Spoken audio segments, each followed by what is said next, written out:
좌무 N 통증, 어깨 힘줄이 뼈에 긁힌다, 어깨 충돌 증후군. 어깨 힘줄이 뼈에 긁힌다고요? 어깨 충돌 증후군. 오늘은 어깨 충돌 증후군에 대해서 준비해 왔습니다. 어깨 충돌 증후군이 뭔지 아시는 분 그렇게 많이 계시지는 않을 거예요. 뭐 직접 앓으신 분이라든지 아니면은 가족분들이 앓고 계신 분들은 좀 알고 계시겠지만 이 용어 자체가 좀 생소할 거예요. 어깨가 어디에 부딪힌가? 이렇게 생각하실 수 있는데 뭐 대체로 맞아요. 그래서 오늘은 어깨 충돌 증후군이 뭔지 어떻게 치료를 하는지에 대해서 설명드리도록 하겠습니다. 어깨 충돌 증후군, 어깨뼈에 어깨 힘줄이 충돌해서 아프다고요? 라고 질문하시는 분들 있으시고, 또 어깨 충돌 증후군이 또 대체로 혼자서도 진단을 할 수 있는 신체 검진 방법이 있습니다. 그래서 조금 이따가 제가 한번 설명드릴 테니까 한번 좀 따라해 보세요. 그리고 어깨 충돌 증후군을 어떻게 치료하는지 말씀드리도록 하겠습니다. 어깨 충돌 증후군이 뭐냐 하면은 어깨에 힘줄이 팔을 들어 올렸을 때 어깨 뼈에 계속 긁혀 가지고 생기는 질환이에요. 어깨 힘줄이 계속 긁히고 또 긁히고 이러면은 사실은 하루 이틀 뭐 일 주일 한 달 정도까지는 크게 문제가 안 되지만 우리가 1 년을 긁히고 5 년을 긁히고 10 년을 긁히고 30 년을 긁히고 이러면은 결국에는 어깨의 힘줄 주변에 염증이 생기고 손상이 생길 수밖에 없단 말이죠. 그렇게 염증과 손상이 생기면서 통증도 생기고 또 다른 질환으로 진행하는 왜 그것이 바로 이제 어깨 충돌 증후군입니다. 방금 전에도 말씀드렸지만 어깨 충돌 증후군은 왜 생기냐. 반복적으로 팔을 들어 올리고 내리고 이러는 이제 반복적인 어깨 사용 동작, 그리고 나이가 들면서, 그리고 특히나 팔을 머리 위로 드는 동작. 이 동작이 굉장히 좋지 않아요. 왜냐하면 아까 전에도 말씀드렸다시피 어깨뼈에 어깨 힘줄이 팔을 들어 올리면은 긁히게 되거든요. 계속 긁히게 되니까 이 손상이 누적이 되면은 어깨 충돌 증후군으로 진행이 될 수 있습니다. 그래서 팔을 머리 위로 드는 동작을 할 수밖에 없는 스포츠들 있잖아요. 수영이라든지 던지기라든지 테니스라든지, 그리고 이제 천장으로 하는 도배, 뭐 고치는 거, 자동차 고치는 거, 이런 동작들이 어깨 충돌 증후군을 유발할 수 있으니까 일상생활에서 이런 동작들을 피할 수 있는 분들은 피하셔야 됩니다.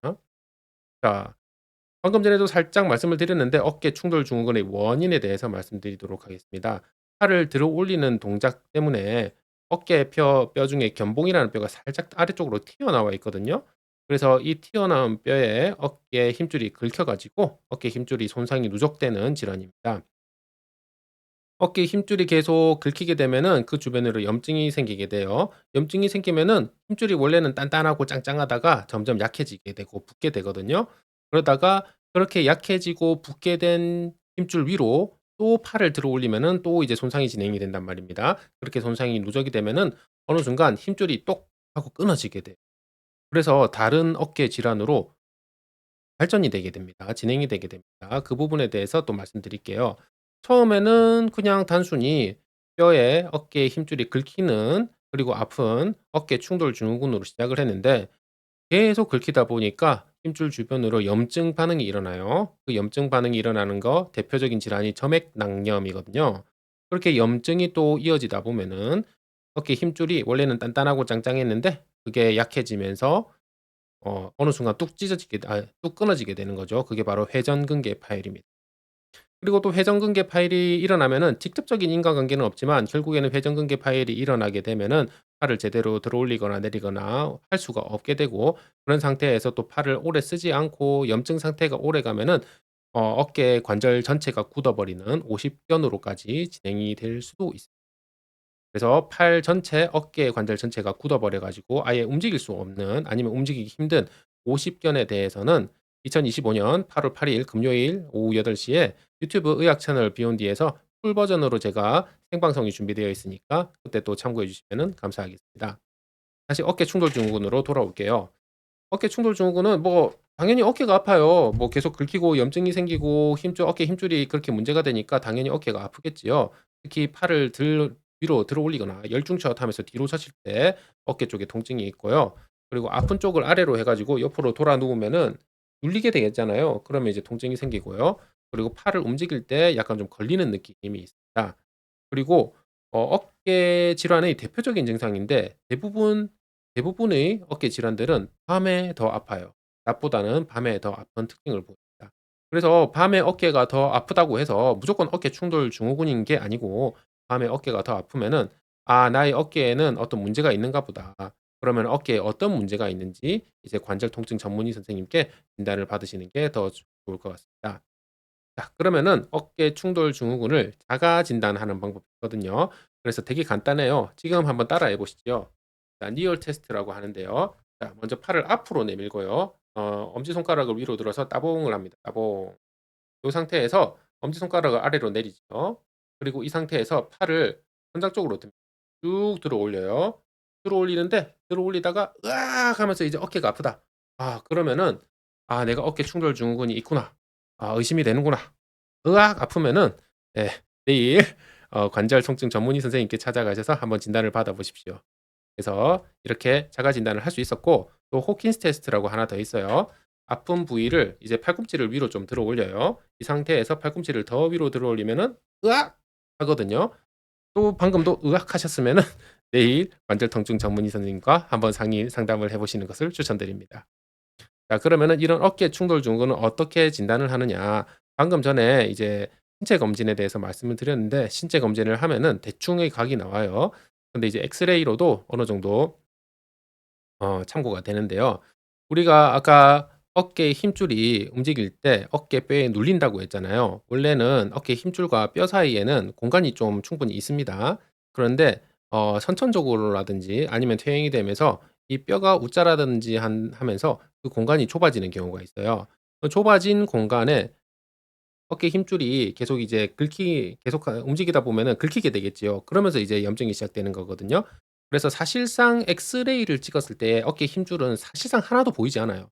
그럼에도 불구하고 어떻게 어깨 충돌 증후군을 진단할 수 있느냐 이러면은 팔뼈와 어깨뼈 사이에 공간이 좁아져 있으면은 '아 이 좁아진 공간으로 어차피 계속 어깨 힘줄이 왔다 갔다 해야 되니까 계속 긁히고 있겠구나. 아 지금 환자분의 증상을 봤을 때 또 어깨 충돌 증후군하고 일치를 하는구나.' 이렇게 이제 진단을 내릴 수 있습니다. 그리고 초음파로 직접 어깨 인대를 본다든지 MRI로 이제 어깨 힘줄을 보면서 또 직접적으로 진단을 할 수 있지요. 자 그러면은 치료가 여러 가지 방법이 있는데 우리가 익히 알고 있는 것들이에요. 소염 진통제, 뭐 아프니까 진통제를 먹어야 되고 그다음에 염증이 생기니까 소염제를 또 같이 투여를 해야 되고 또 필요하면은 물리치료도 할 수 있고요. 하지만 어깨 충돌 증후군에서는 이렇게 병원에서 하는 치료도 중요하지만 사실상 나의 생활 습관이 무엇보다 중요한 질환이 되겠습니다. 왜냐하면은 팔을 들어 올릴 때마다 어깨에 힘줄이 긁히는 질환이잖아요. 그렇기 때문에 팔을 들어 올리는 동작을 될 수 있으면 일상생활에서는 자제를 하는 게 중요하겠습니다.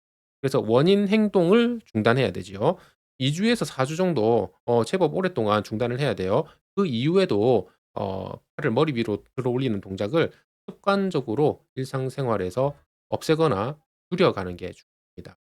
자 그러면 이렇게 염증이 심한 단계에 있으면은 의사 선생님의 판단에 따라서 필요할 경우에는 염증을 좀 줄여 주는 스테로이드 주사를 쓸 수도 있고요.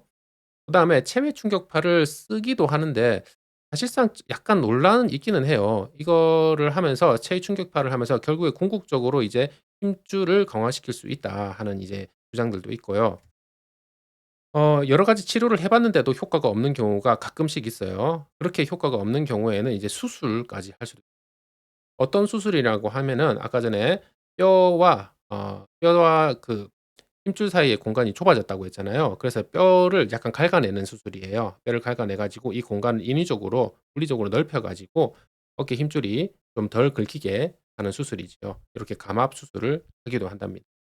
좌무 앤 통증 다음 편 VOD도 삽입해 놓겠습니다. 그리고 의학 채널 비욘디 유튜브에서 풀 버전 생방송 방송을 하게 되면은 또 링크를 넣겠습니다. 시청해 주셔서 감사합니다.